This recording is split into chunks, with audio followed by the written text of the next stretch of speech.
They say rumors are often the seeds of truth. And the rumors about Bolter's encounters with black dogs had been circulating for weeks.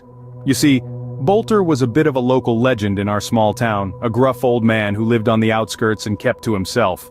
But these recent whispers painted him in a new, eerie light, tales of spectral hounds stalking his every step, eyes glowing in the midnight gloom, the kind of stuff that makes you check over your shoulder as you walk home, the wind whispering secrets into your ear.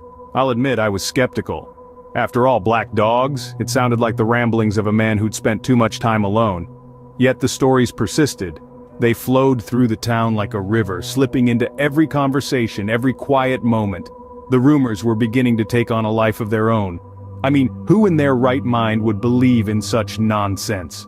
But then, one day I found myself sitting in the local tavern savoring a pint of ale, when Bolter himself made an appearance. The door swung open with a creak, revealing a figure who seemed to have been drained of all color. It was Bolter, looking as though he had seen a ghost. A chill ran down my spine as if a cold winter breeze had snuck into the warm room. "Bolter, you look like you've seen the devil himself," I said, trying to lighten the mood. But my attempt at humor fell flat. He took a seat at the bar, his movements slow and heavy. "The black dogs," he whispered, his voice barely above a murmur. "They've been following me again. I can feel their eyes on me even now." His words hung in the air, creating an eerie silence. I raised an eyebrow, a skeptical smile playing on my lips. "Black dogs, you say? I thought that was just a story." His response, however, wiped the smile off my face. The fear and desperation mixed in his eyes were palpable. "It's not just a story," he insisted. "I've seen them. I've felt their presence. They're always there, lurking just out of sight." His words left me speechless. A part of me wanted to believe him, but another part was questioning his sanity. Yet, as I looked into his eyes, I saw something that made my blood run cold. There was a look of absolute terror there, a look that I had never seen before. "I'm telling you, they're real," he said, his voice shaking. "And they're coming for me."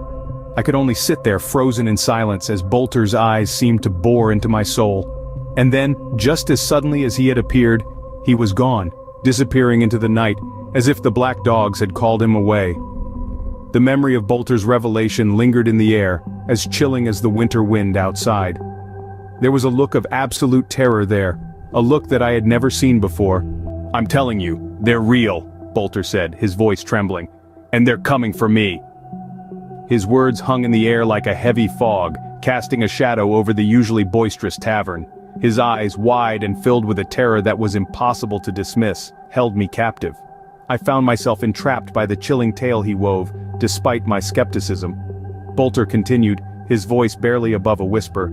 "They're always there, hiding in the shadows, just out of sight. Their eyes, they're the last thing I see before I close my eyes at night and the first thing I see when I wake up." The room was silent. The only sound was the crackling of the fire in the hearth and the distant hum of the wind outside. It was as if time itself had paused to listen to Bolter's eerie confession. I wanted to dismiss his words, to chalk them up to the tales of an overactive imagination or perhaps too many pints of ale. But there was something in his tone, a raw fear that made my own heart pound in my chest. Bolter's gaze never left mine as he stood up, his chair scraping against the wooden floor. His next words were barely a whisper. "They're here." And then, just as suddenly as he had appeared, he was gone, disappearing into the night, as if the black dogs had called him away. I never saw Bolter again. The words hang in the air, dense and weighty, like the fog that often blankets our little town. His disappearance left a void, an echo of his presence that hung around like the aftertaste of a bitter brew. Bolter, with his tall tales and boisterous laughter, was a staple of our community. Now only his shadow remains, the specter of his fear casting a long, ominous silhouette that stretches across the cobblestone streets and into our very hearts. The black dogs.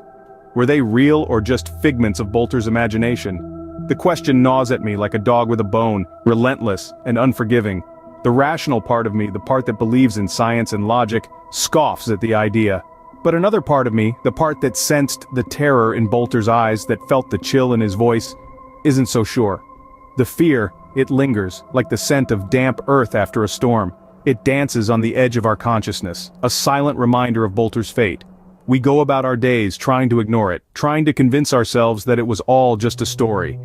But every now and then, when the wind howls through the trees and the moon casts long shadows on the ground, I catch myself looking over my shoulder, my heart pounding in my chest.